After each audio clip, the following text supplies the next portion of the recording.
Onken, welcome to the Thought Room. Thanks for being with me. Hey, I'm thinking hard over here. Thinking some thoughts. Great. But I am not my thoughts. So. Ooh, I'm sure we'll get into that. So synchronicity brought us here, which is I saw that you were in Austin, and I let you know that I'd been tracking your work, your creativity for a while, and randomly reached out to see if we could snuggle a podcast in here. And snuggle a podcast. Yeah. I like that. Yeah. I like that. It's cozy. We like cozy. Yes. Cozy is a good thing. And so here we are in my living room. In Austin. Having this conversation. And I told you we had met once before in New York at a wellness event a few years ago. This was really before I started this podcast, but there was something magnetic about your energy. You were on a panel. I can't even remember what the panel was about, but there was this gnosis emanating from you. And I felt really propelled to connect with you those years ago. And now here we are. So this is a cool moment. Here we are. Yeah. I love it. So I want to start off by talking about the fact that I think I saw on your website, you called yourself like a creative alchemist. Yes. Something along those lines. Creative Alchemist. Can you tell me what that means to you? Yeah. So over the years, I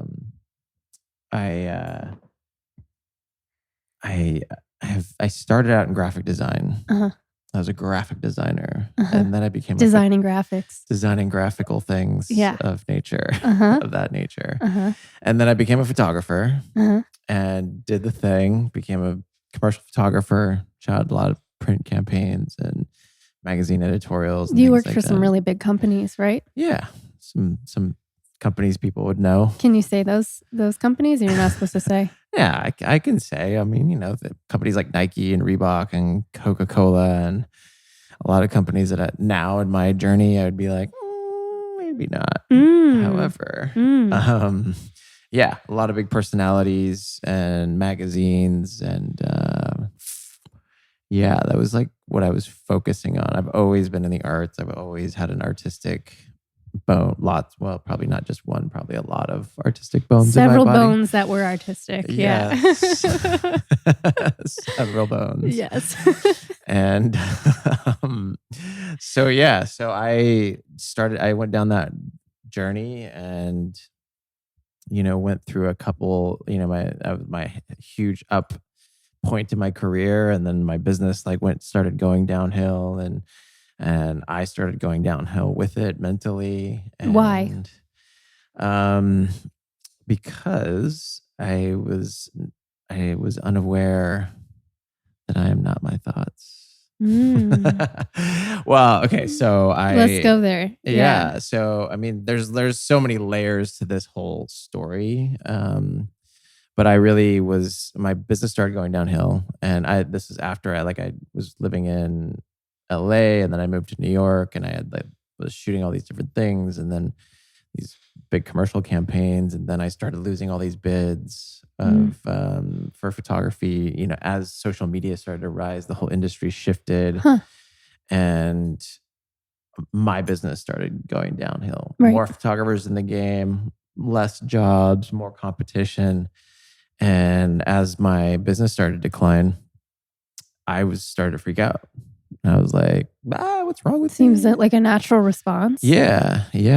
And then eventually I kind of dropped into, or I found this emotional intelligence and leadership training out in LA from my friend Lewis Howes, who was doing it. And he was like, you gotta do this thing. I asked him because he was telling me about it. And he had skipped a Summit Series event to go to this leadership training. And I was like, okay, damn, that's a big deal for anyone who doesn't know what Summit Series is. It's very exclusive and important, and it is transcendental. It used to be. Yeah. Okay. So that's a whole nother story. But I was like, I need something. I want to do this thing. So he got me in. I did it, and it was it's like it was my first trek into the emotional intelligence side of things, the 5% conscious mind Cool. of the psyche, and learning that you're not your thoughts. And we become, for me it was like really beginning to shed an old identity and Yeah. understanding what was coming through. And for me, one of the biggest things that came through through that journey was just my whole fear of judgment that I have grown up in my whole life, because I grew up in a very conservative Christian upbringing, and there was a lot of judgment, no judgment, but people that, especially it was mostly the way my dad showed up to me, Yeah. and there was a lot of, I walked away with a fear of judgment from that. And how does the fear of judgment affect one's life? Well, for me, then it became this whole space of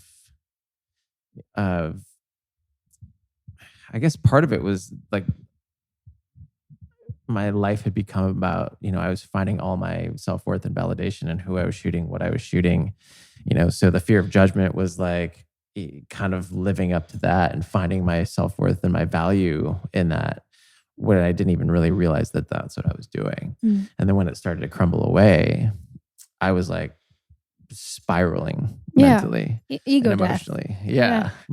Exactly. Yeah, there was a lot of attachment to that Yeah. personality. And so through that, I realized that all my self-worth was coming from my career.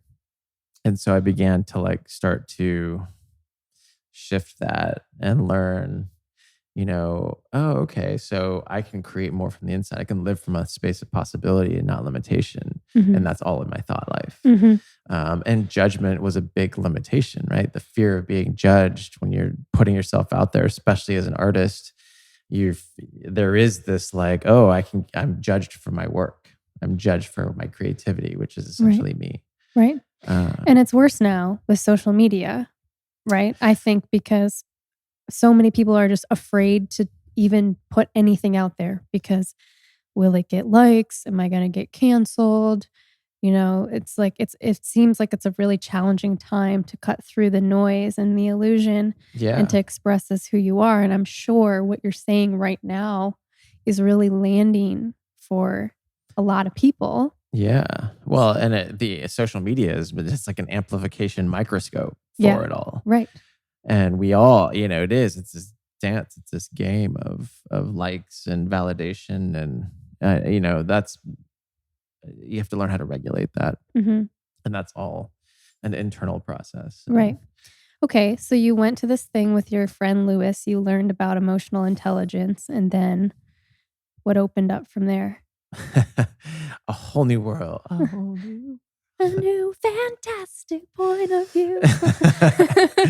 Yeah, it was like I started my podcast out of it, and it was just, Okay, and talk about that. That was also because I had a huge fear of speaking in front of groups, in front of a microphone. I mean, that whole program, I went all the way through it to the last one, which was the PhD course, and it was all about public speaking, leadership, and reflecting back to you how you show up when you're speaking in front of a group. Wow. And it was intense. That sounds really scary. It was. So people give you feedback of hey, this is how your energy is when you're speaking? Yeah, you literally have to get up in front of 20 people, and they popcorn feedback to you after it. Wow. Yeah.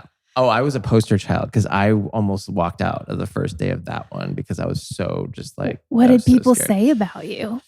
I mean, there was exercises where we had to go out on the street and start talking, start speaking to people, things like that. And there was one time I completely had complete breakdown. And crying? Or? I was probably crying, and I was because I had to go and find a group and just start talking. Yeah. And I found, of course, this group of Christians. Oh boy. Because they were out there preaching the gospel, and I was like, and do you really think that's true? Oh, wow. And then they completely just ran me over. And I was mortified. I was distraught, to say the least. Yeah. But through that whole program, we had to do a thesis, which basically you have to create your own workshop, invite a bunch, at least I think it was at least 30 people Wow. minimum, and run the workshop, and had to be 2 hours minimum, and this whole thing. And it was Yeah. actually turned out to be amazing. I had like 200 people there. Wow. And That's so we did cool. this whole workshop on creating your life and seeing life through the lens of creativity. But man, the work up until then was a big, it was a lot. Yeah. A lot of just the growth for me. Yeah. And so it really showed me how that our minds are the things that limit us. And we all think from limitation and not possibility. And you can break through those barriers. You just have to push yourself, and it's very uncomfortable. Yes. The uncomfort zone is the growth zone. This is resonating with me a lot right now because I am preparing in 2 weeks to fly to Mexico and be with Joe Dispenza live. I wanted to go to that. Yeah, I'm going 9 days in the Mayan Riviera, man. So, I thought it was in Cancun. yeah. Okay. You fly into Cancun and it's, but there's like 40 hours of content or something that we have to consume of Joe Dispenza's before we go. This is the prerequisite. You have and to do the online course. Yeah, and they actually send you a little quiz. Oh, wow. You have to pass it to go. I took that course. Did you? Yeah, it's amazing. Joe Dispenza, that's a whole nother thing, but his work changed my life. Exactly. It's very related to this. It's about becoming aware of the thoughts and their connection to the emotions. And also this is connected to the law of attraction stuff, right? But the problem with what a lot of people feel about the law of attraction stuff is it's like, oh, it's airy-fairy, it's hippy-dippy, it's not grounded.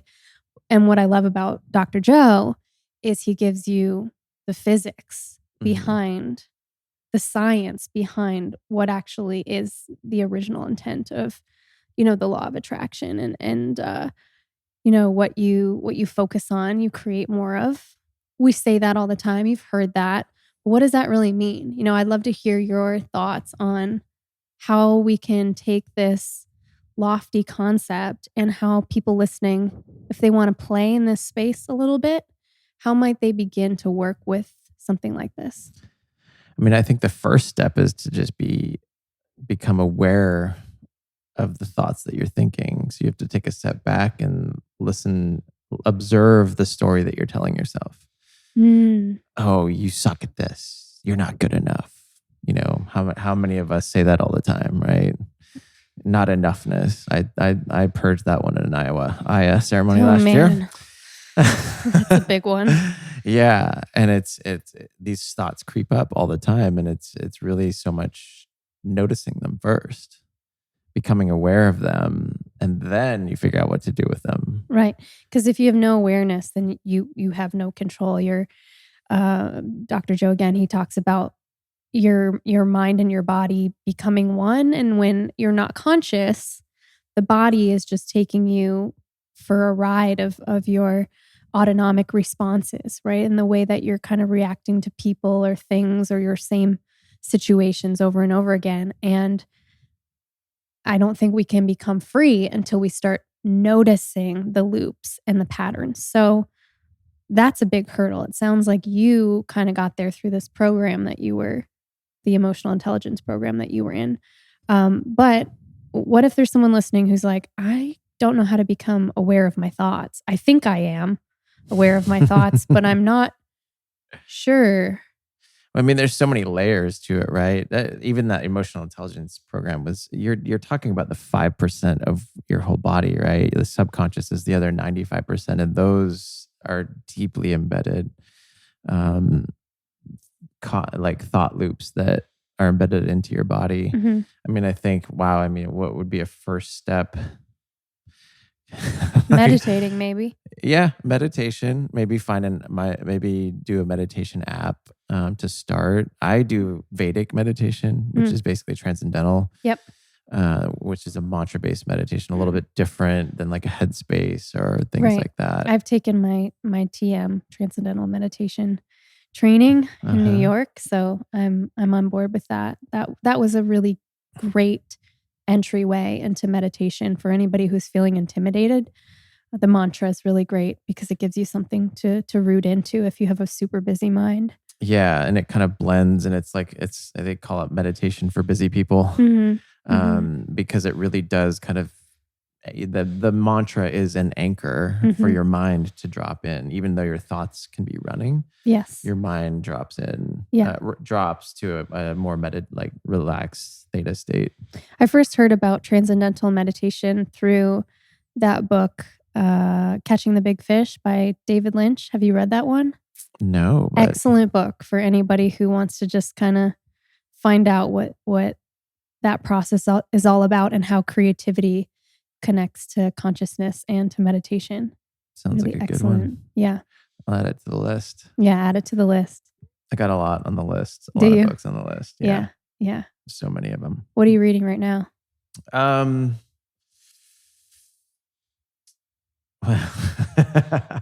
I'm reading this book called Polysecure. Mhm. Um, Like about polyamory? yeah, but it's actually a psychology book, and it breaks down attachment theory even Oh, deeper cool. than the book Attached. I don't know if you read that Yeah, book. I've read Attached. I've also read The Ethical Slut. Have Mhm. you read that one? Half of it maybe. And there's another polyamory book called More Than Two, Oh, which is a okay. good one. So some great poly resources. We'll put these in the show notes too for Yeah. people. So tell me about this book and what you're So, learning from it. so it's interesting because it breaks down attachment theory deeper than attached. So you have, there's more styles than just secure, avoidant, and anxious. Mhm. There's like disorganized Yes. attachment. There is, was it dismissive attachment? Mhm. I think. Okay. I've just kind of started the book, so I'm Mhm. not like all the way through it, but it's fascinating because it's like I'm learning more parts of myself than I did from reading Attached because it is a little bit deeper and Right. it's such an interesting exploration. Have you determined what attachment style you believe that you are?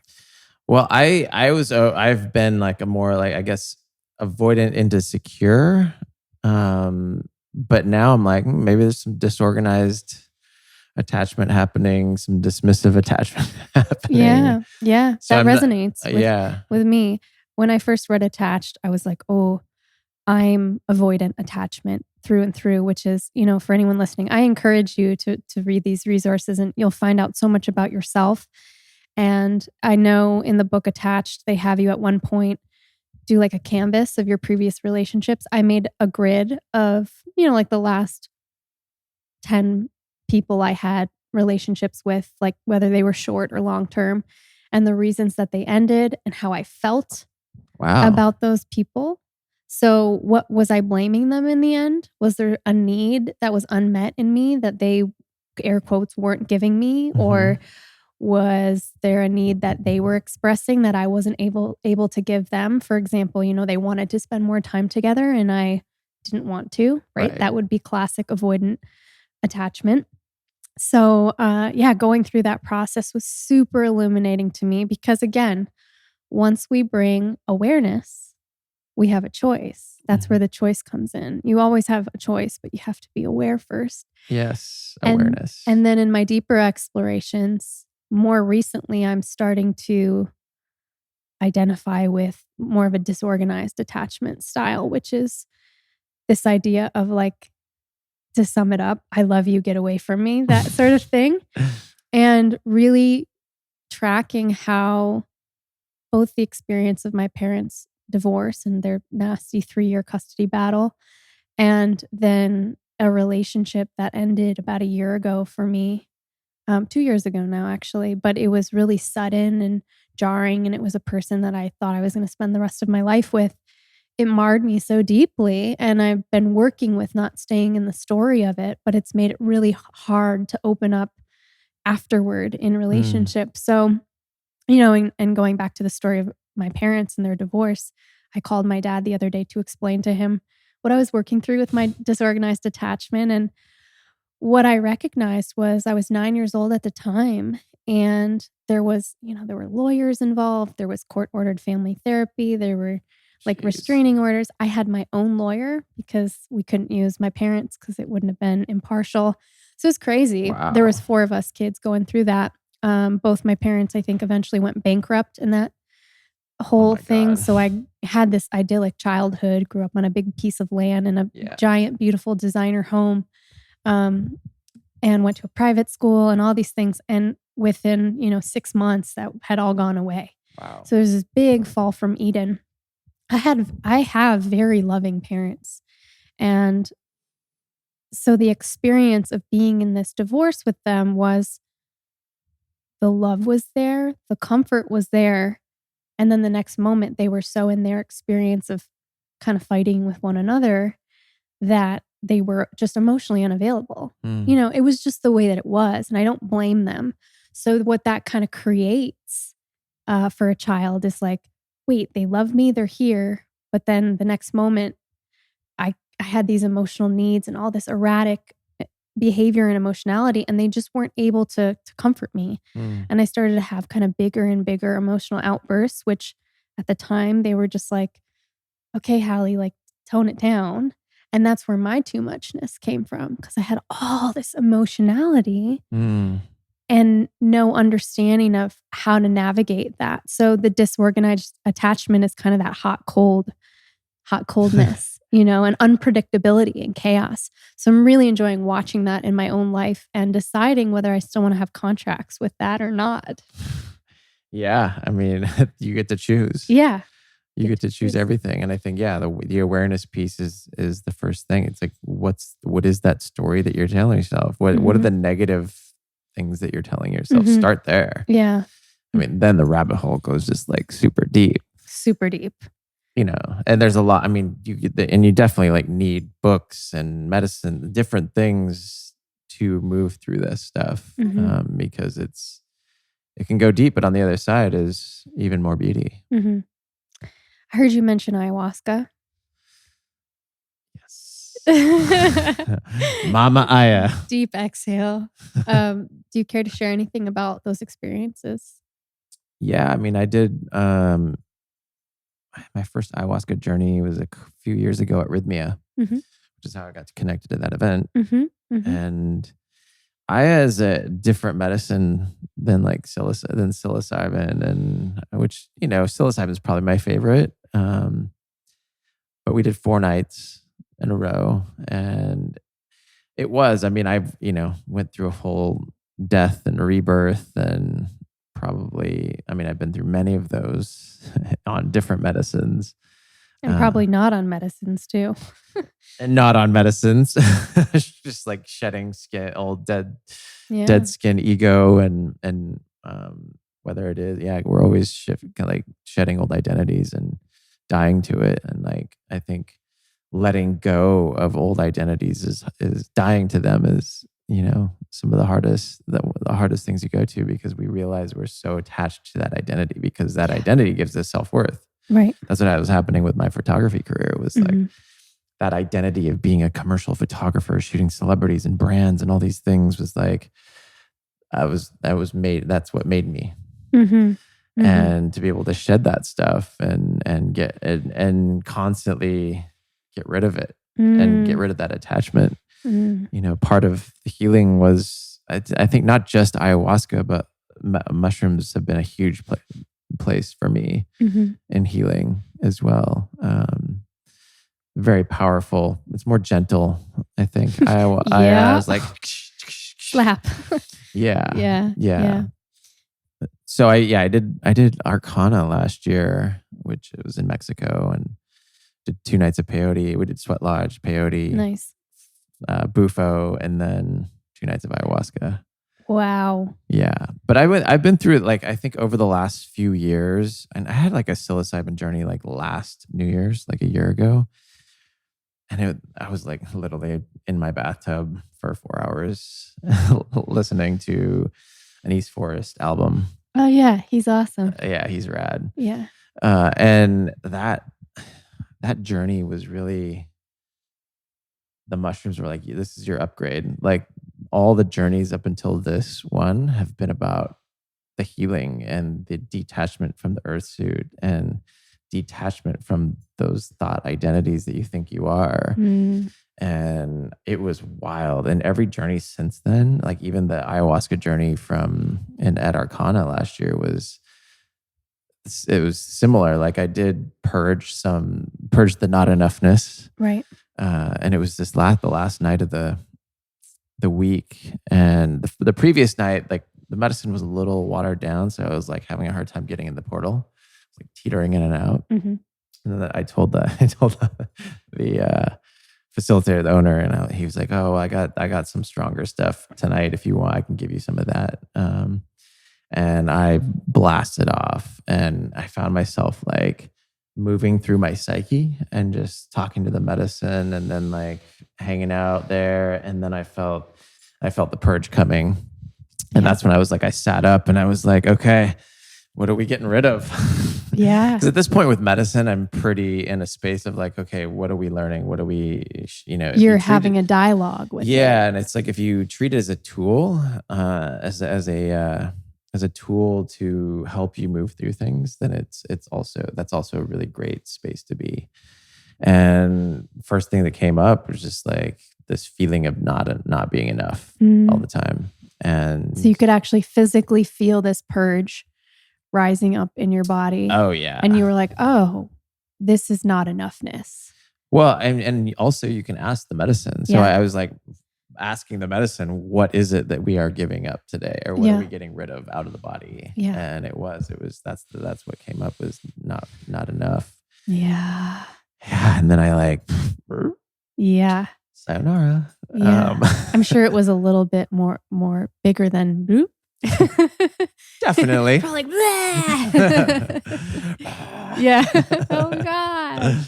Yeah. Yeah, and then it was wild. Like I felt my consciousness move up above the fabric of the matrix, Uh-huh. and I was just Yeah. like dancing or was like weaving through, but like looking down at my body in a certain sense, and like Yeah.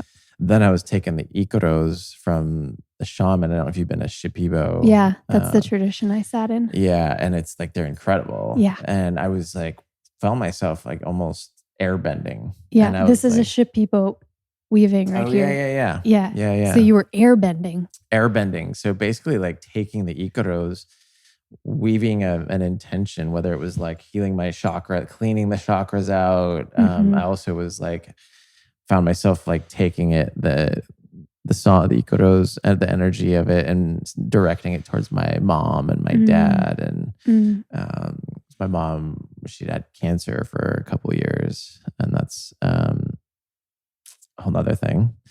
But he like redirecting that energy to her, and then to my dad, and like his heart, and dealing with all of this stuff, and yeah. And then I was like, let's download some codes, some deep Christ the Magician codes, Yeah. and Galactic upgrade. yeah, Yeah. exactly. And that's like, it was a really beautiful journey. Yeah. But you got to be willing to give up some things Yeah. Yeah. that don't serve you. Yeah. Beautiful. Wow. It's kind of like my last two Aya journeys. I've only done it twice. You've done it twice. Yeah. Yeah. Yeah, which have been beautiful. Don't say only, because you sat through 2 ceremonies. This is big work.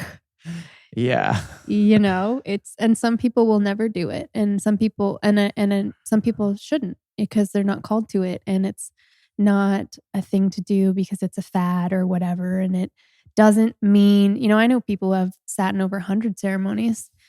Doesn't necessarily mean they're more awakened than somebody who's sat with it twice or never. Yeah. It's not a numbers thing. Absolutely. Yeah, I mean, it's like you got to be called to it. It's like any of the medicines. I think a book that really helped me though was How to Change Your Mind. I knew you were going to say that. I just knew you were going to say that. How'd you know? I just knew. It's such a good one. It's so classic. It is, because Michael Pollan's such a great writer, and he's a scientific journalist, and so he comes at it from a very, very skeptical scientific perspective, and beginner's mind too. Yeah, because he'd never tried it right before he wrote those books. Yeah. And then he ended up like doing all the different medicines and didn't realize the profound spiritual connection that he found through all of them. And so after I read that book, I was like, okay, I'm going to do them all. Yeah. And yeah, that was a big, big like catalyst for me. Beautiful. I want to ask you about your mom, if you're willing to talk about her. Because I know that's fresh for you, right? Yeah. Yeah. She passed like 2 months ago. And it's been a journey. I mean, it was 2 years in the making of her diagnosis. And it's like you never think that it, will happen. And Mm. then like my mom is like the sweetest person on the planet. And, she gets diagnosed with pancreatic cancer and she's only like 68 years old. And Mm. so it was a tough journey, to like, walk, but it catalyzed me to spend more time with her and with them over the last couple of years, my Yeah. parents and my family, because they live in Seattle, which is a jaunt across the country. Yeah. And so spending more time with them was, it's a lot to like be going back and forth. And, but I'm so blessed to have been able to spend more time with her as things progressed. And they believe very differently than I do, like the born again Christian thing. And Yeah. So that's your background. Like that's what you were raised in. yeah, that's what I was raised in. That's a whole nother identity alchemy shedding of that identity, which took a long time, like 7 years. So now it's like there's, bringing it into my mom. And there was this point, like a few months, like a couple weeks before she passed, actually, like we sat down and she was like, she was sad that she was never going to see me again after she Mm. passed. And I was like, I'm going to see you. Yeah. We're going to the same place, wherever, the eternal, everything, The isness. the infinite, the Yeah. isness. And it was really wild. I mean, this is a crazy story because I was out there and I drove to Jackson Hole for a shoot and drove back. I ended up driving like 17 hours to get back home because I was going to stay overnight. And then I was like, you know what? I'm just going to go spend a little bit more time with my mom. And so I go home the next day. I wake up and I'm feeling like a little achy and a little bit, like I had a nasal drip. And I was like, this is strange. And I was actually, but I didn't know what it was. I thought it was COVID, but I wasn't quite sure because it was really light and I was like taking some other things to Of kind course of you did. Isn't that the mitigate. only thing to catch? It is. There's no such Nowadays? thing as the flu anymore. No, there isn't. So I was there a couple days, and that was when I had that conversation with her. And then I flew home on Tuesday because I started feeling better, and I flew home. Mm-hmm. And then the next day in New York, I woke up and I went to light my copal, and I was like, I couldn't smell it. Mm. And I was like freaking out because I was just with my parents for the last 3 days. Right. Kind of keeping my distance because I still didn't know that Right. I wasn't feeling that bad. I was just kind of feeling off. And then I was supposed to go. So the next week I went to, basically I was over in like 4 days. Still like a little tired, but I was supposed to go to Egypt that next week. Right. And then I was like on Monday, I was kind of like, you know what? I'm just going to like push my ticket a couple more days because I just want to stay home, rest in my own bed and make sure that I have like the energy because I feel like flying 10 hours plus a 6-hour time difference is going to knock me over. And so I pushed my ticket 2 days. And 2 days later, I was getting into the cab or the Uber to go to the airport and my mom FaceTimed me. And she was like, I had a really bad night last night. And I think this is like the time of transition. And I was like, I was in shock. I was just like, what? Like, I didn't think it was going to come this soon. I think it's one of those things that like you're never really ready for, you know? And I got like a few minutes down the road and I was just like, turned the Uber around. Yeah.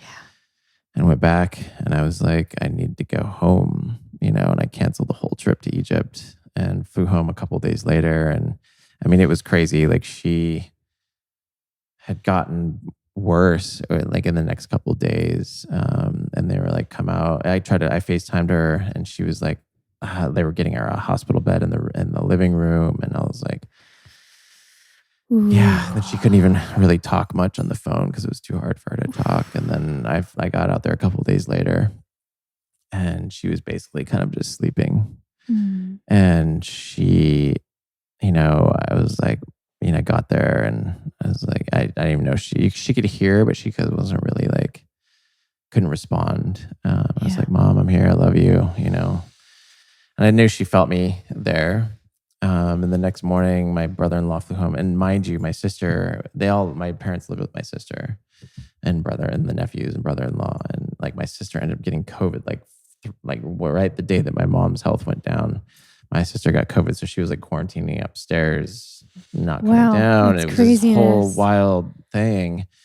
And my brother-in-law came back and on Tuesday, and we were just kind of like there. And the next day on Wednesday, we woke up and she was still like breathing, which is great. I mean, it was just like, whoa, but you could tell she was getting in more and more pain. And, Yeah. it was just like we needed to give her permission to go. Yeah. And so we individually were Mm. like, Mom, it's okay. We're just like, it's okay. Like, we love you and you can let go. Wow. And that was really tough. And then even more tough was like my brother-in-law brought my nephews down one by one to say goodbye. I'm like, Mm. yeah. And I was just like, what? And they were How old are they? like 7, 9, and 12. Yeah. And the oldest one was crying. And I was like, man, I was like bawling. And, it was all so emotional. Yeah. But I think that was what really like gave her permission, was like the grandkids, because she loved them so much. And a couple hours later, we sat down and we're almost going to put a movie on. We heard her breath started getting shorter and shorter, or like longer gap, but she was like gasping. And we're like, I think this is it. And we just kind of like put our hands on her and walked her home and let her pass through. And yeah, it was such a wild experience, but profound also, like to be there and to like, I'm so grateful that I was able to be there. And oddly enough, if I didn't get COVID, I probably would have got stuck in Egypt and not have been able to get there. And it was really wild because the next day after, it was like after the day after she passed, I woke up and it was just like so emotionally drained. So we were crying all day and it was just like so heavy, right? So much emotion. And I was like, there's this weird correlation. Like I had the same feeling that I have the day after I do like a 5-gram mushroom journey. It was like emotionally, like so much emotional release, but also having transcended astrals and having been there. And I had this like weird space where it was like because I've died so many times on medicine and like have been through that portal, it was almost like I knew what it was like. I was there with my mom as she was walking through that portal, and she'd never been there before. So it was profound and beautiful and hard and all the things. Wow. Yeah. Wow. Yeah. But I mean, I think doing plant medicine over the last few years has really shifted my relationship with death in that way to where it's almost not. It's, it's just we're moving to the next. And yeah, I don't know. I'm just like, I still have like such vivid memories of all of this, the sequence of events up to her passing. Mm-hmm. Of course. So, yeah. Yeah. So fresh too. So fresh. Yeah. And a couple weeks later, or a week and a half later, when I went back home, I did a mushroom journey just because I like to do mushroom journeys, and especially working through deep stuff like this. And yeah, it took me through the death portal again. It was like a full death and rebirth, and kind of a whole nother understanding and awareness of what she was going through. Yeah. And really beautiful. Thank you for sharing. Yeah. Yeah. I feel the potency of the vision you're describing, the moment you're describing with all of you with your hands on her as she was taking her last few breaths, and Mhm. for her to get to be in her own home, Mhm. on a bed surrounded with people that love her, Yeah. guiding her through that Mhm. portal. I mean, that's a pretty conscious death. That's a pretty lovely, Yeah. lovely thing. Yeah, it was really beautiful. I mean, she wanted to, like, be home. I'm so glad we didn't have to go to the hospital and be in some sterile, weird space that maybe they probably wouldn't even have let us be there with her kinda thing, you know? Mhm. And one of my friends, her father passed because he had COVID, but he also had, like, really bad liver stuff and liver like, he was already sick for a couple of years, and they wouldn't even let the family in, and, Yeah. like, basically gave him the ashes, like, 3 days later. It was, like, horrible, Yeah. horrible. Yeah. Um, so I'm just grateful that I was able to be there. Yeah. I'm thinking about this mushroom journey that you had afterward and your description of the death portal, and you describe your understanding of what she was going through being deepened. I wondered if you could tune back into that energy and the energy of death, and how your experience of death has changed, your understanding of death has changed. Were there any prominent messages that stuck out from that journey that might be helpful to share here? Yeah, I mean, I think for me, what came through was just, like, the space in between when you can let go, and death is, like, the letting go of the construct, and letting go of narrative. Like, when you can let go of language and narrative, there is none of this exists. Right. Um, and the enlightenment is that space between. Mhm. It's the space between letting go and coming back, Mm. and coming back to this dimension, Mhm. this paradigm. Mhm. And I think that's really what it's hard to even articulate what that actually was, but I think the more I've done it and gone through it really is when we can let go Yeah, and, like, surrender deeper, the more enlightenment we experience. totally. You're reminding me of a insight that I had the other day. I can't remember where I was, probably in the bathtub or somewhere. That's where a lot of my profound thoughts come to me, but there was this thought that in every moment we can view what's happening to us as an ending or a beginning, and that's a choice. And it's a perception. It's a Mhm, perception, and looping back to what we said in the beginning, the choice is in the awareness, right? So mhm, once you become aware, you have a choice. So even for me right now, I shared with you before we started to record that I'm currently uncoupling mhm. with my partner, Judd, of over a year, or about a year. And it's deeply painful, obviously. And I'm faced with this choice of how I want to engage with this experience. Mhm. Now, I'm always riding that line of, well, I don't want to bypass my feelings by painting over it with a rainbow brush and just saying everything is delightful, because that wouldn't be authentic. There's a lot of real pain and grief and anger here. And at the same time, I understand the nature of these things, that we're talking about here, and how death is not the end. It's Yeah. a recycling of energy. And as such, the ending of a job, the ending of a relationship, any major change, losing a person, I don't even think it's losing them, right? Yeah. Through death or through the ending of a relationship, it's a recycling of energy. It is the universe dancing, and energy cannot be created or destroyed. So it's going somewhere, Yeah. right? It's all that isness just swirling around in its beautiful chaos. And I think the more we can, like you said, surrender into that, the more we can touch that Yeah. that sense of God or Christ energy or enlightenment. Yeah. Well, it goes back to the idea of alchemy.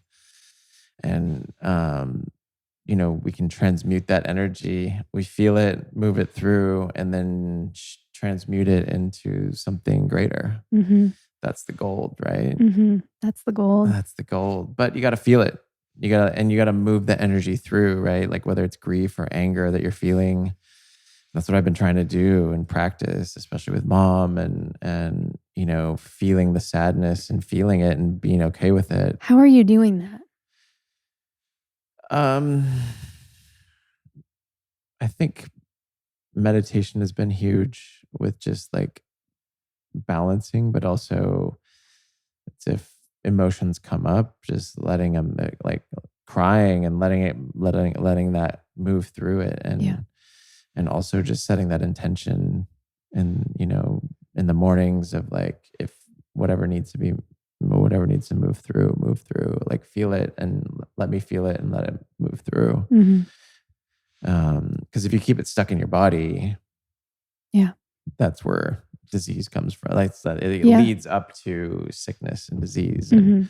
Yeah. it's like the great pandemic that's happening now is so much driven through the fear that gets stuck in the body, Yes. the Yeah. fear and the emotions, and all of that. So if you can move those through and do different practices, breath work is huge as well, Yeah. and as a way to like move that stuff through. Yeah, for me in this transition, in my uncoupling, I've been working on changing my relationship with change. Because that's another thing is Mm. if you had early experiences with change that scarred you or marred you, or that's the story you have around, for example, my parents' divorce was very sudden. It was that fall from Eden. It was Mhm. jarring. Yeah. So then at this young age, I imprint this experience and I'm like, I don't like when things change quickly. Right. And Yeah. so then there's a trauma and it becomes traumatic if I cycle that way. Mhm. So again, coming back to, I think I'm going to decide to view this as a new beginning. And yes, it's unknown and it's scary. And I Mhm. do not know what is next for me. And there's an infinite field of possibilities Yeah. and I'm free. Yeah. Yeah. Possibility. And Yeah. it's shift of perspective, right? Mhm. Mhm. Everything is just the way that we look at it. We Mhm. choose to look at it. Yes. Yes. Mm. And so if you zoom out and try to look at it from a different perspective, whatever situation you're in, Mhm. it's a new beginning. Mhm. That's a new perspective. That's a Mhm. different perspective, right? And Yeah. you're doing the healing for your lineage. Mhm. You're working to not repeat the patterns that have been shown to you, Mhm. that you've been through your ancestry Yeah. and through your parents. Yeah. Yeah, really interesting how you're talking about, choosing to perceive things, and I'm even thinking about what has happened with this, if you wanna call it a pandemic, or not, whatever you wanna call it, but I've had such interesting conversations with such a varied group of people, and I love just tracking my own. I always keep part of my attention on the inside and then part of my attention on the other person. And I love to witness just the breadth of different responses to what's going on globally. And I was having a conversation with somebody maybe a few months ago, and they were saying something like, it's just so irresponsible of people who don't get vaccinated. I cannot understand why they would do that. And then I've also had conversations with people who said things like people who get vaccinated are sheep. Like I cannot Right. understand why they don't see. Yeah. And um, I remember responding to both of those people being like, "Oh, that's so fascinating because I can totally understand why the that other air quote side that you're speaking of would feel that way." I from the information that they are receiving from the sources that they are trusting, I can understand why they would choose that. If I was fully invested in that belief, I would choose that too, Yeah. across the board. Yeah, it goes all the way back What to are we holding on to? yeah. What are we holding on to so tightly? And what does that say about our identity, our personality? If we're threaded so deeply into something, anything, if there's something that you're super impassioned about and could never let go, there's a lot of learning in whatever that thing is. Yeah. Yeah. A lot of learning and a lot of detachment. Have you read the Gene Keys? Yeah, it's in the other room. I have it. Been Beautiful. studying it. Yeah, I'm going through the Venus sequence and the Pearl sequence right I'm now. going through the Pearl sequence. We're both in the Oh. Pearl sequence. Oh, well, look at that. Look at that. What's your Pearl? I think it's 13, maybe. What's yours? That's a good question. I have to look at my chart because Yeah, there's me so many too. of them, and I'm like getting them all confused. But I have two 18s and Two 18s. yeah, I have two 18. I didn't even know 18 you could bubbles. have. Well, in all the different bubbles, Yeah. you can have multiple. I didn't know you could have keys. the same number. And yeah, I don't know. I have twice. 18 I've and never seen two that. of them. Okay. And 18 is the shadow is judgment. Mm. So it's interesting that I'm like unpacking all these like fear of judgment stuff from growing up, and then now I come to start reading the Gene Keys, and I find that I have judgment in my DNA. Yeah. As a shadow. Mm-hmm. Go figure. Mm-hmm. But I was reading a piece of that, right? To go back to what we were just saying, is the key, the part of the book was saying it's not the judgments that are bad, it's the attachments to the judgment that is what you need to heal. Okay, can you give me an example, if you're willing to be this vulnerable, of like a common judgment you have, maybe of others or of others would be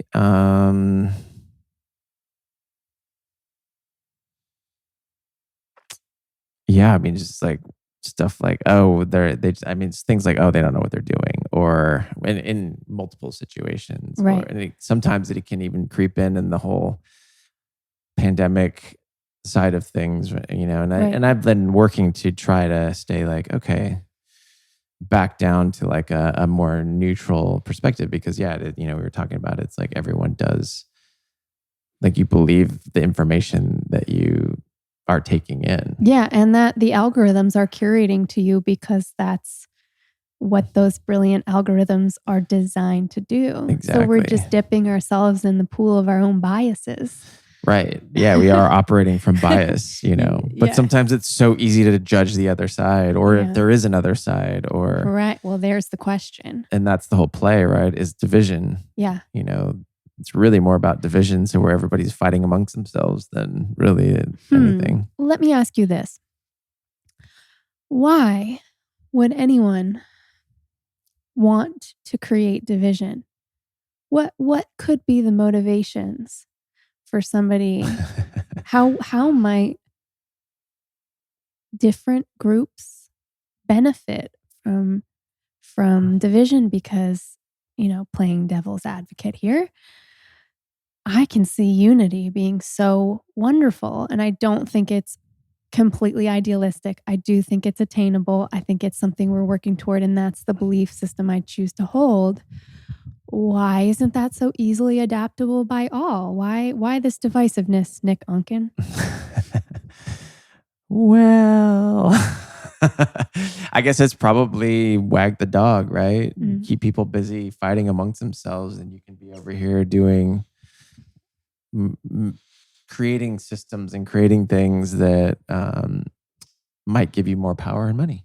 Right. I wonder if we've ever seen that before in history. I don't know. I wonder if there are examples of perhaps wars or other things that were the result of extreme division amongst the people. There very well could be. Could be an invitation for people to read up, because, as the saying goes, history repeats itself, right? Yeah. Unless we choose to, again, become aware and choose something different. Exactly. We must choose differently. Yes. Yes, we must. We must take the red pill. Did you watch the new? I was just going to say that. Did you watch the new Matrix? I did. I went to it on the opening night. And yeah, it was interesting. There was some cool Easter eggs in there. There were some Oh cool yeah, y'all go out to moments. theaters here. I forgot. Yeah, man. Yeah, I hadn't been to a theater in a while, and yeah, it was interesting. And I came home and I took out a little sticky note and I drew a tiny little red pill on it. And I wrote red pill. And then I stuck this on my bathroom mirror. So every morning I wake up and I look at that sticky note that says red pill just to remind myself what I'm choosing, what Mm. I'm not choosing. And even though obviously if you've seen the Matrix movies, you know it's not easy when you take the red pill. It's gnarly to wake up and to stay conscious and to be embodied in your moments of pain. Right? Mhm. Like right now in my breakup, I'm trying, not trying, I'm removing that word from my vocabulary.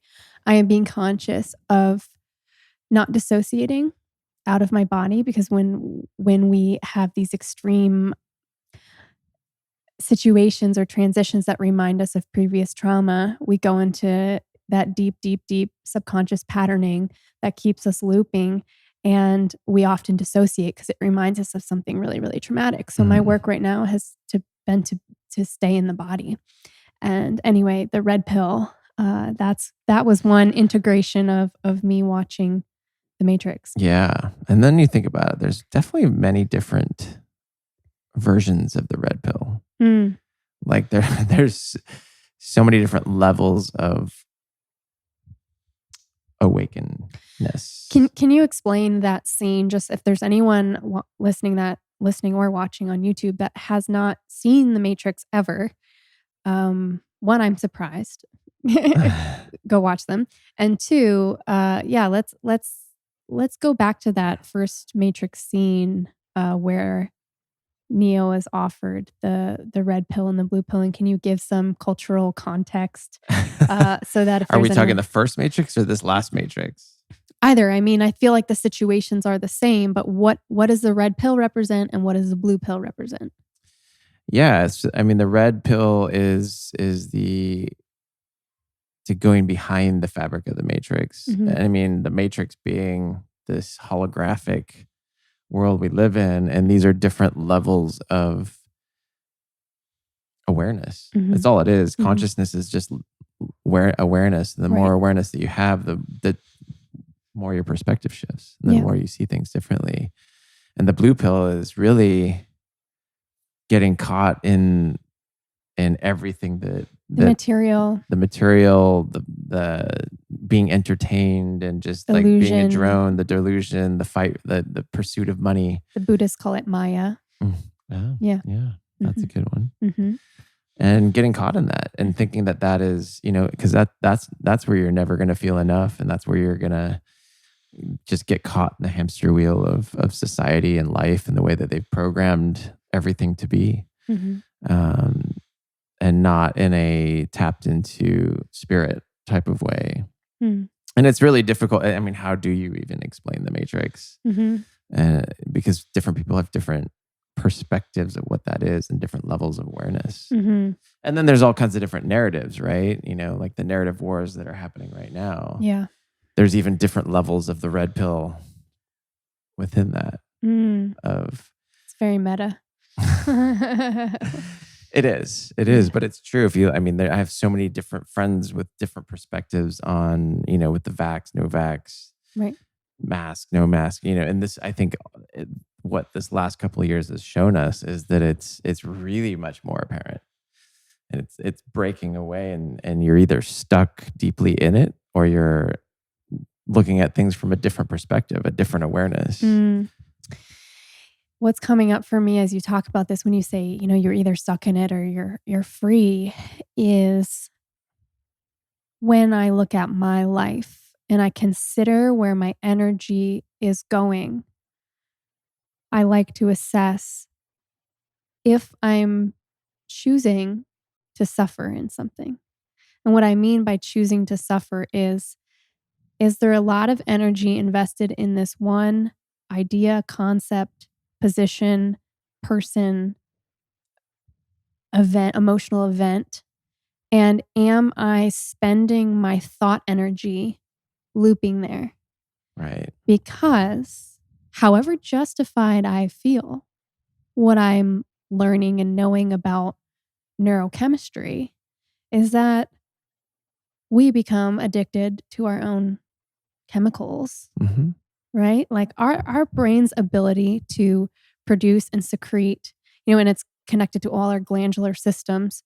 Your natural body is the greatest drug trip ever made. It's designed that way to keep you alive and Yeah. surviving. So if you could override some of it, or at least become conscious, we can start to shift this. And the true reality is that sometimes we don't want to, because we're getting a hit. Every time you have a fight with that partner, or every time somebody betrays you or rejects you or tells you you're not good enough, you get to feel those chemicals. Yeah. And a lot of people go, "Well, I don't like those chemicals. They don't feel good." Well, that's what a heroin addict says. Yeah. It's like they don't feel good, but they also do. Yeah. And so to be aware that although you might not be conscious that you have any addictions, check those emotional addictions too, and really consider, I like to say, whether or not you want to have contracts with that anymore. Yeah. Well, it's the attachment to that identity, right? Have you read A New Earth? Yeah, Eckhart Tolle. Eckhart Tolle. Yeah. But he talks about the pain body in Yeah. there. And some people are so addicted to pain because it's where they feel love Yeah. that they'll keep coming back for more, essentially, because that's the biggest space of and sometimes, people like I was had a relationship where the person that I was dating kept getting hurt and kept getting, to the point that she had like major reconstructive Like spine surgery. physically hurt. Yeah, Like it just manifests. attracting accidents. Yeah, attracting accidents. Because I think subconsciously she found that she got more love and sympathy when she was hurt, and so it was like not necessarily a conscious move. It was just like her body was Wow. doing that, Yeah. and I could see that because I read that book right after after I got out of that relationship, and I was Right. like, oh, I see. Like our body, and it is the same thing. It's the chemicals. Right. And it's like detaching and like detoxing from the chemicals of addiction, because we're addicted to that pain. We're addicted to the chemical release that we're talking about. Yeah. And that, as Joe Dispenza talks about it, like the more that chemical's released, your body starts like it's pumping cortisol and like bad chemicals that turn into disease. Yeah, because you're actually, epigenetically speaking, you are creating proteins that are turning on different genes. So we have a lot of our DNA that's latent. And when we fire and wire certain neural pathways, we turn on different things. And the possibilities are endless. So part of Joe Dispenza's work is to either upregulate or downregulate genes that you determine are either desirable or undesirable traits, and that we can actually have conscious control over that. Yeah. Yeah. It's true. And that's the other part, right? Is creating the awareness to be able to even know that you have control over that. Yeah. But that's a journey, right? Like, and it's a journey of like learning and getting the information, and then the practice and the practice and the practice.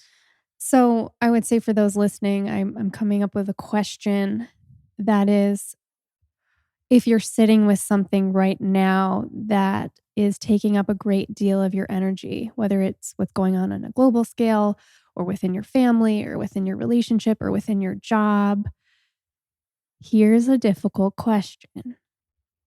Can you get curious about how you subconsciously might be benefiting from the perpetuation of those thoughts? Super hard to face. But what am I getting out of this? Because I must be getting something out of this, or I wouldn't repeat the behavior. We don't repeat behaviors that really don't serve us, even if what's serving us is maybe not a helpful trait or thing that we want in our lives. So, how do we claim sovereignty, take back personal responsibility, and really consider how we're being a conscious creator of our current experience? Right. But I would also caveat and say sometimes we don't even know that we're repeating the pattern No. because we, think about if you're addicted to drama.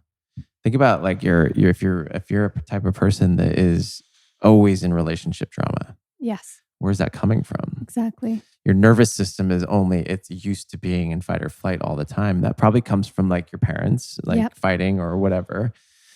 So how I feel can like you? you're speaking directly to me. This is landing. Yeah. How's your nervous system right now? Well, here's the thing. My relationship just ended 7 days ago. So I have been tracking how my body feels. Of course, it's been wavy, but I noticed that my nervous system is relaxing. Mm, And I feel sad about that too, because I'm like, wow, I was creating some stuff in that. I definitely have responsibility. So does he. We're sharing it. But my body had been in like a lot of extreme pain for a couple of months. I was mhm, carrying it in my shoulders, wasn't really sleeping well, was losing my appetite. And so there were all these little signs. And I didn't really want to face it. I was like, no, no, no, I can fix this. I can make it work. And then finally, the denial came to its end, and I was like, oh, this is just not flowing, and I'm really sad about it. And I yeah, wish it was a different way, but my body is telling me differently. yeah, The feelings I'm feeling inside are really different than how I desire them to be. yeah. And it's so hard to surrender to that truth. Yeah, I totally get that. I mean, when I was in that relationship, it took me 3 times to break up with this person. Yeah. And after the first time, I was like, "Okay, maybe there's something that I need to learn in here," and kept moving forward with it. And then I started to feel my intuition, like, raging against them, like, raging, Yeah. like, "You need to get out." But I Right. kept in. I stayed in. Right. Right. And I would meditate every day. Well, this is the crazy piece is I would meditate every day, and it would drop my anxiety level because, like, the Vedic meditation, it's a de-stressor for the body, Right. and I'd use it a lot when my head's going my You monkey were mind's using it as a coping mechanism. partially, yeah. I Probably mean, to yeah, it's partially it became that, right? right. Because, like, I mean, I was doing it every day normally, Yeah. but I did see the difference of, like, my monkey mind going bananas. Yeah.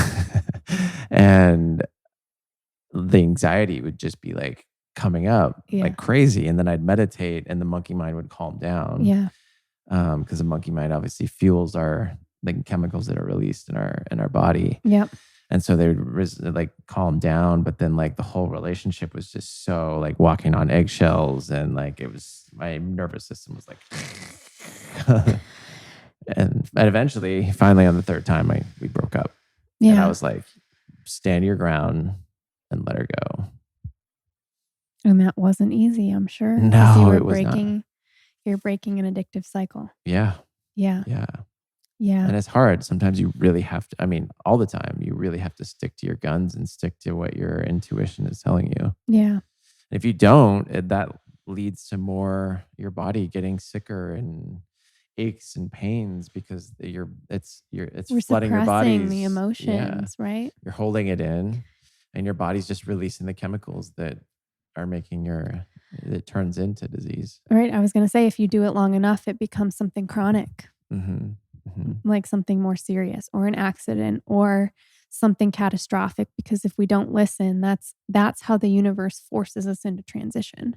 Yeah. It's like, no, something's gotta give, and then these things happen. So, yeah, it's a hard thing to know whether or not there's some challenge and the invitation is to stay and work through it, or this is unhealthy, or this is toxic, or this is just not flowing, even in a less charged way. Just this is just not flowing. Where is that line? How, like, if somebody listening right now is struggling in relationship and they're unsure whether or not they're supposed to pull up their bootstraps and do the work with this person, or they've been in denial and it's time to leave, what advice do you have for them? I think it's really like tuning into your heart versus your mind, because I think the mind is, I mean, your heart's the intuition, and it's like what's telling you to go or to stay. Mhm. And, for me, it was like, my heart was like, get out. And my mind was like, well, no, I like Mm, this. And mm, like, she's awesome. And like, you can learn some things out of this. And like, right. maybe you're just like, maybe you just need to do some more personal development work Maybe your or unconscious pattern is to be avoidant, and so you should stay so that you're not, exactly. Yeah, Yeah. I've exactly. tricked myself with that too. And I think that's the thing is like, that's why my gut intuition was raging against my monkey mind.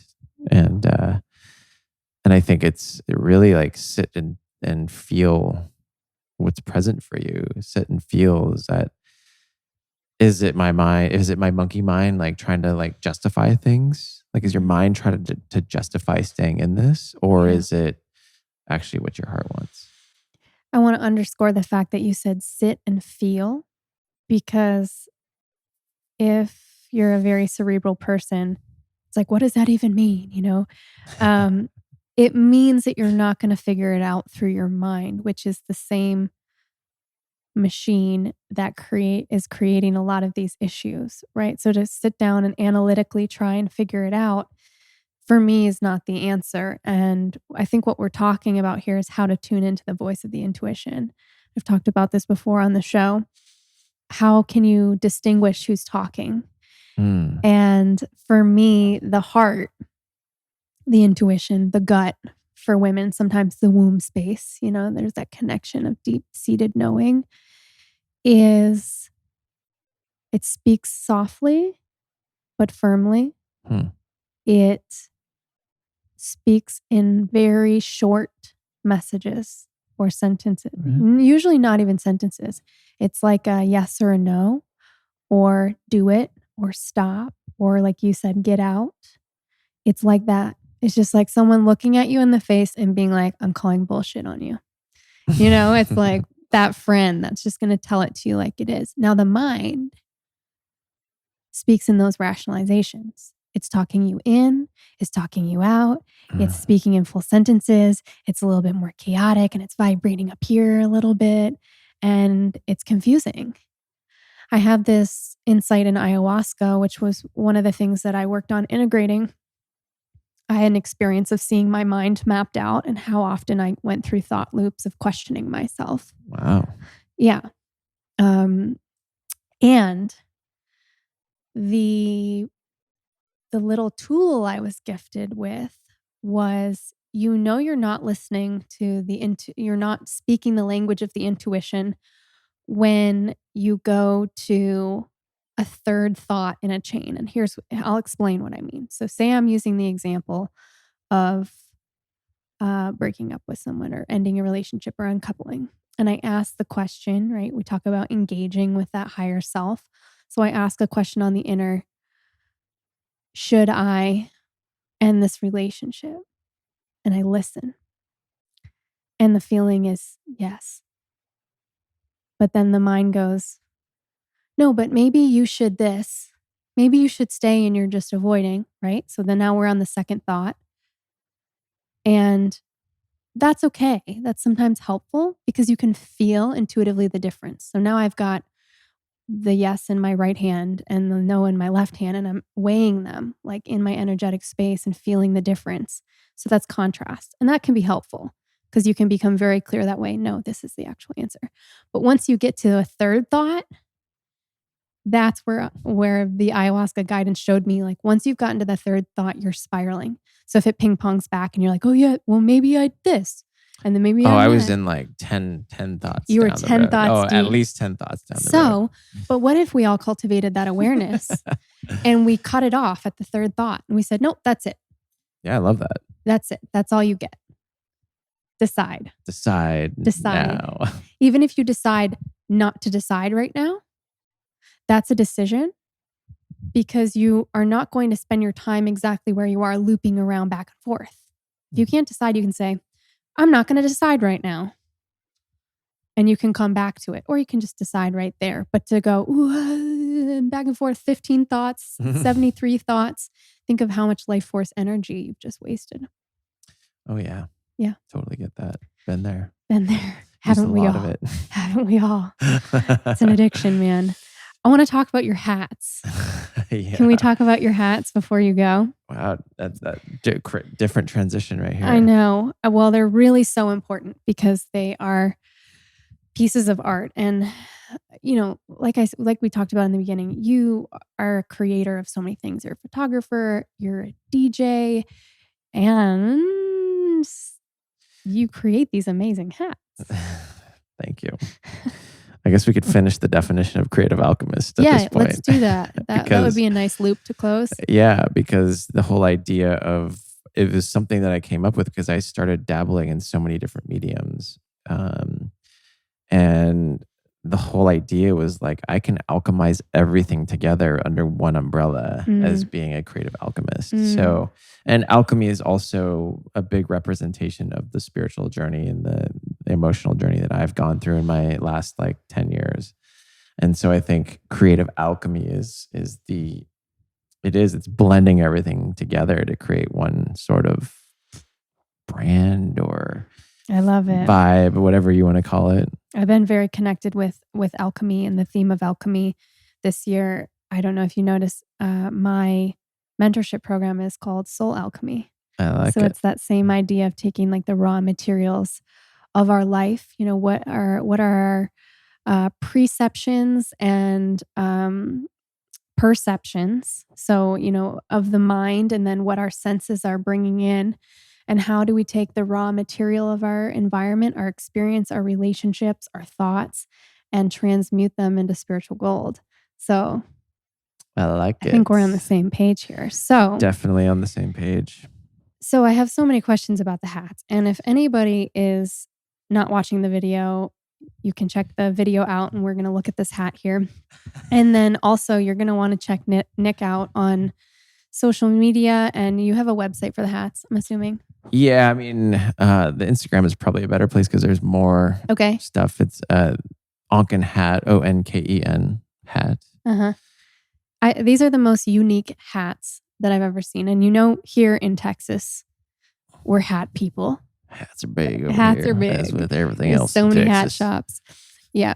And but these are so beautiful and so unique. And this is one of the hats that you've created sitting in front of us here. Would you talk about your inspiration for this hat and some of the really unique elements that are on this hat?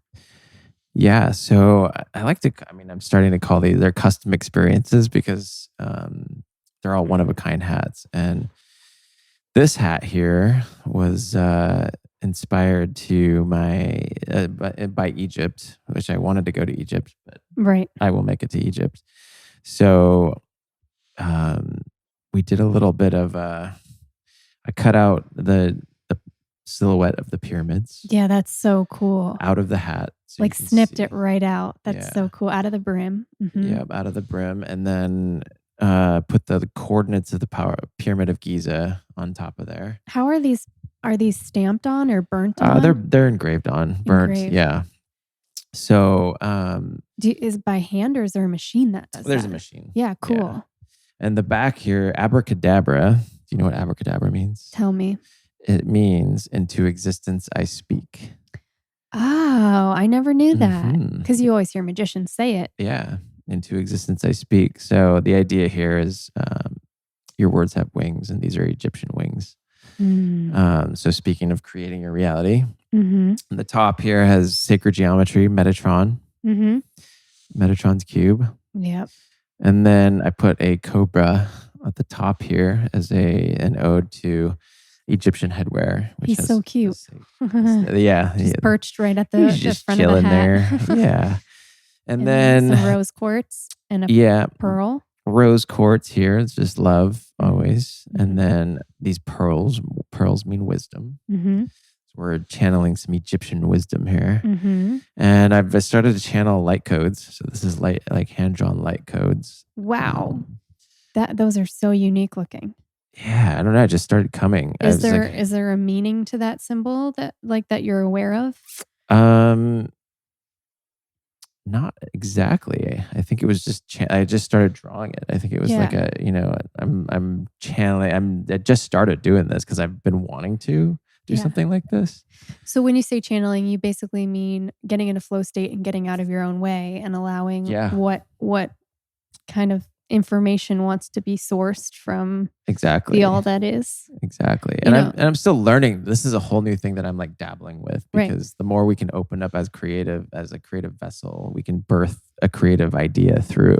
Mm, And mhm. so channeling, I think it would just like represent that kind of flow into like the actual tangible state. Yeah, channeling is such a spiritual Yeah, it's such a weird woo-woo it's a word. woo-woo word, and I always like to ask people what they mean by it because not that I have a charge around it. Maybe I do. Maybe I have a little charge around channeling, but I think what we're doing here is channeling. I think we're just, sourcing through and becoming a hollow bone for the information that wants to come through. And all of us have different ways of expressing that. You could work in real estate and you could be, channeling in Yeah. your own way. Yeah. And I had my friend James McCrae, Words Are Vibrations, on this show, and we were joking about channeling memes, but like that is his form of creative expression is poetry and meme. That's And he awesome. channels memes. He just in the morning becomes a hollow bone, and he's guided by something that he feels is the divine, and it's giving him these pithy little jokes and very intelligent, sort of political yet spiritual memes that evoke thought and levity, and it's beautiful. So That's we all awesome. have our own gifts Yeah. to bring through, and and I can see that you're We have doing that through your hats. thank you. Thank you. Yeah, this is a feather for just magic and magical energy. And Oh then wow. there's a sun on the bottom, Uh-huh. just sun energy. Yeah. And then it's the intention here is magic with a K is within you. Magic is within you. And tell me about the spelling of magic with a K versus with a C. Do you know about that? Magic with a K is really starting to get into energy and almost casting energetic spells, but Mhm. it's the practices that are more of an energetic magic. Mhm. Versus like magic with a C, which is pulling a rabbit out of a hat. Exactly. So it's interesting to kind of learn a little bit more of this Yeah. rabbit hole. Yeah. Have you ever pulled a rabbit out of one of your hats? I put rabbits on my hats. Yeah. I bet you could go down a rabbit hole with your hats. I definitely could. There's a rabbit. Oh, there's a rabbit inside the hat with a little mushroom. Yeah. That's so dope. The Alice in Wonderland. I love that. Reference. We love mushrooms. Yes. And we love following the white rabbit. Yes. Yes. Sometimes. Sometimes I'm like, no more rabbits for a while. I'm integrating. Yeah, sometimes the rabbit needs to just kind of hang out and stay with you. Yeah. and so you can equalize. Yeah. Oh, Nick, thank you so much for sitting down with me today. This has been really fun, and we touched on so many different things. Thank you for sharing your stories about your mom and your creative process and your spiritual journey and your creative alchemy. And I want to ask you, if people want to connect with you online for your music, for your photography, for your hats, can you give all of your social media handles, links, websites that you want? I would just say at Nick Onken on Instagram is probably the best place because you can get to everything from there. Okay. I don't know about the SoundCloud, but SoundCloud is just Nick Onken. You're probably Googleable. Googleable. Amazing. But Instagram is probably just the hub of everything. Okay. It's the modern business card. Yeah. Cool. Yeah. Is there anything else that you want to add in conclusion today, or any last thoughts that are on your heart that you'd like to share with us today? I think just you're the creator of your reality. Your words have wings, and whatever you think and then speak is is the reality that you're creating. Beautiful. Thank you. Thank you so much for coming. Thanks for having me.